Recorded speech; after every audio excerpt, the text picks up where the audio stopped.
Bound by Love.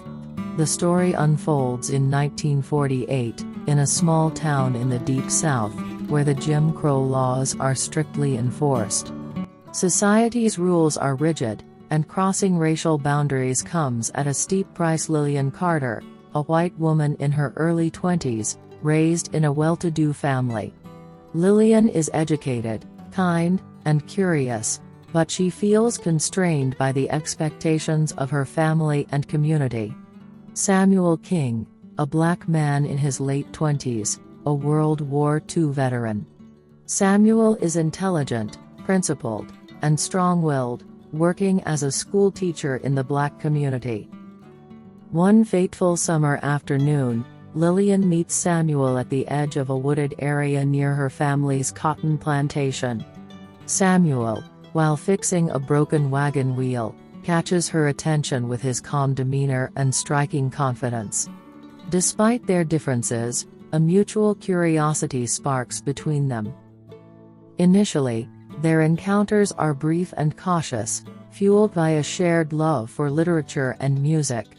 Samuel introduces Lillian to writers like Langston Hughes and Zora Neale Hurston, opening her eyes to a world she's never understood. Lillian, in turn, shares her aspirations of becoming a painter, dreaming of capturing the vivid emotions she's kept locked away. As the weeks pass, their bond deepens. They find solace in each other, away from the prying eyes of their segregated world. But whispers of their growing closeness begin to spread, threatening not only their safety but the fragile hope they've dared to hold onto. Samuel King, a black man in his late 20s, a talented musician and aspiring writer who works as a handyman for local families.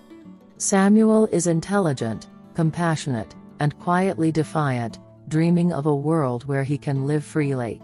Lillian first meets Samuel when he comes to repair a fence at her family's home. She notices his hands, calloused from work but gentle as they handle the tools, and strikes up a conversation about the book he has tucked into his back pocket. Surprised by her kindness and interest, Samuel cautiously engages, but both know the dangers of their interaction. As weeks pass, they begin meeting in secret near the edge of the woods, where no prying eyes can see. They bond over poetry, dreams of freedom, and the music Samuel plays on his harmonica. For the first time, Lillian begins to question the world she has always accepted, while Samuel finds a rare connection that gives him hope. Their love blossoms despite the risks, but tension escalates when Lillian's younger brother discovers their secret. Consumed by anger and the societal pressures of the time, he threatens to expose them. The lovers are forced to make impossible choices, to run away and risk everything or to stay and face the wrath of their divided community. The discovery of Lillian and Samuel's relationship by her younger brother, Thomas, sets off a series of events that heighten the stakes. Thomas, driven by a toxic mix of fear, societal indoctrination, and a misguided sense of protecting his family's reputation, confronts Lillian in a heated argument. He demands she end her relationship with Samuel or risk ruining their family name. Lillian, for the first time, stands up to her brother, refusing to betray her heart, but she knows the consequences of defying him could be catastrophic. Samuel, meanwhile, wrestles with guilt. He knows the danger he brings into Lillian's life and the peril he faces as a black man accused of consorting with a white woman. He considers leaving town to protect her, but his heart won't let him walk away. One fateful evening, word spreads in the town of a supposed scandal involving Samuel and Lillian. A mob forms, driven by hate and fueled by lies. Lillian's father, a man of rigid ideals, is torn between his love for his daughter and his adherence to societal expectations. He blames Lillian for bringing shame upon the family and confines her to the house. Samuel, knowing his life is in imminent danger, seeks refuge with a close friend, Mr. Henry, an older black man who runs an underground safe house for those fleeing persecution. With Mr. Henry's help, Samuel devises a plan for both him and Lillian to escape to a northern city where they can live freely. Lillian manages to slip away from her home under the cover of darkness, guided by a mix of determination and desperation. She reunites with Samuel at a hidden location near the train station. Their joy at seeing each other is short-lived when they hear the sound of approaching footsteps. Thomas, along with other townsfolk, has tracked them down. The confrontation is tense and heartbreaking. Thomas accuses Samuel of corrupting Lillian, while Samuel pleads for understanding, declaring his love for her. Lillian, summoning all her courage, steps between them and tells her brother she will not live a life dictated by hatred and fear. The confrontation is tense and heartbreaking. Thomas accuses Samuel of corrupting Lillian, while Samuel pleads for understanding, declaring his love for her. Lillian, summoning all her courage, steps between them and tells her brother she will not live a life dictated by hatred and fear. In a shocking moment of bravery, Mr. Henry intervenes, using his knowledge of the mob's weaknesses to create a diversion. Samuel and Lillian board a freight train bound for the north, leaving behind the oppressive world they've known. Lillian and Samuel arrive in Chicago, where they begin building a new life together. It's not without struggles. Racial prejudice exists even in the North, but they find solace in their love and the community of others who have escaped similar hardships. Lillian takes up teaching, while Samuel finally publishes a collection of poetry, their story weaving itself into his work. Back in their hometown, the legacy of their defiance lingers. Thomas, grappling with guilt, begins to question the values he once upheld. The town itself faces subtle but growing challenges to its segregationist traditions as younger generations seek change. Years later, Samuel and Lillian, now older, sit hand in hand in a small park as their grandchildren play nearby. They reflect on the sacrifices they made, the people they lost, and the love that endured. Samuel's poetry book, titled Bound by Love, has become a symbol of hope for those fighting against oppression, proving that even in the darkest times, love has the power to transcend. The freight train rattled through the night, its wheels clattering like the pounding of nervous hearts. Lillian and Samuel huddled together in the corner of an empty cargo car, their breaths visible in the cold air. Samuel wrapped his arms around her, pulling her close. "You are trembling," he whispered, his voice gentle but laced with worry. "I'm not afraid," she lied, though her voice wavered. Her wide blue eyes met his, and in them, Samuel saw the storm of emotions she carried: fear, hope, and an unshakable love that had brought her this far. He reached for her hand and laced his fingers through hers. "You should be. We left everything behind. There's no going back now." "I don't want to go back," she said, a tear slipping down her cheek.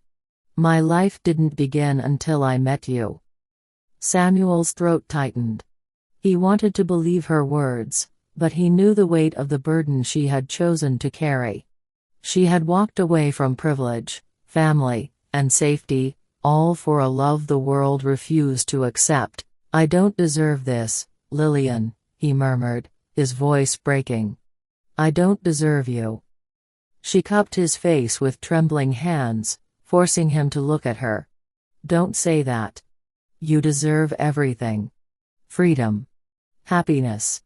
Love. And I will spend the rest of my life proving that to you."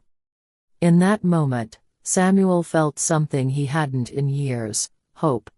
He kissed her, their lips meeting with the urgency of two souls who had narrowly escaped the jaws of despair. The city was a cacophony of sounds and lights, so different from the quiet oppression of the South. As they stepped off the train, hand in hand, Lillian looked around in awe. Samuel, though more reserved, allowed himself a small smile. "This is it," she said, her voice tinged with wonder. "This is where we'll start over." But starting over was not as simple as stepping off a train. The city carried its own prejudices, more subtle but still present. Jobs were scarce, especially for a black man and a white woman living together. They faced whispered judgment, scornful looks, and the occasional outright threat. One particularly difficult night, after Lillian had been dismissed from a teaching interview upon mention of her situation, she returned to their small apartment to find Samuel sitting at the kitchen table, his head in his hands. "I'm sorry," he said before she could speak. "You gave up everything for me, and now you have nothing." She knelt beside him, taking his hand. "Don't you dare apologize. You are my everything, Samuel. We'll get through this together." And they did. Slowly, they found a rhythm. Samuel's poetry, once hidden in the margins of his life, began to gain attention. Lillian found work as a tutor for children whose families had little means but big dreams. They built a life from the ashes of what they had left behind, each sacrifice a testament to the strength of their love. Years later, Samuel's poetry book, Bound by Love, became a beacon of hope for those yearning for a better world. Its pages spoke of pain, resilience, and an unyielding belief in the power of love. In the final chapter of their lives, Samuel and Lillian often found themselves sitting on their porch, watching the sunset. Their hands, weathered but still entwined, were a symbol of their journey. "Do you think they'll remember us?" Lillian asked one evening, her voice soft as she rested her head on Samuel's shoulder. "They'll remember the love," he said. "And that's enough." She smiled, her eyes misty. "It was worth it, wasn't it?" He turned to her, his gaze full of the same warmth and devotion he'd felt the first time he saw her. "Every second." As the sun dipped below the horizon, painting the sky in shades of gold and crimson, their love stood as a testament to what the world could become, a place where hearts, not skin, defined the worth of a person. The neighborhood had changed over the years. Where once there were whispers and glares, now there were curious smiles and friendly nods. Samuel and Lillian had built their lives not by shouting back at the world's hate but by living as proof that love, no matter how forbidden, could thrive in the face of adversity. One afternoon, their eldest granddaughter, Clara, sat cross-legged on the porch steps, flipping through a worn copy of Bound by Love. The edges of the pages were frayed, and the cover had faded with time, but the words inside were as alive as ever. "Grandpa?" Clara called, looking up from the book. Samuel, now in his 70s, sat in his rocking chair beside Lillian.